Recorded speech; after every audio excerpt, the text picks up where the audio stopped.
Hi, I'm Joel with Performance Roofing and Siding. Today I'm going to talk about roofing and siding repairs. When is it the right time to repair a roof versus a replacement?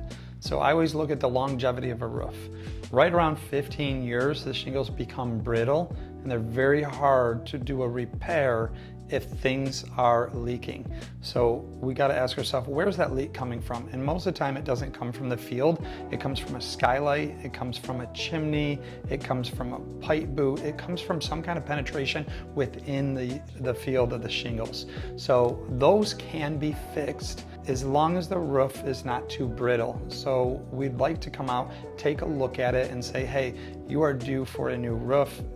It's going to cost $100 a month if you use our financing program, or we can do this repair. It's going to be a couple $100 and it's going to buy you a couple more years. So we're very fair when it comes to roofing and siding repairs. We're really good at roofing and siding repairs. To have us out, just give us a call on our website here. There's the number, and we'd love to come out and see if it's an applicable service job or if it needs a full replacement. This is a free service that we offer.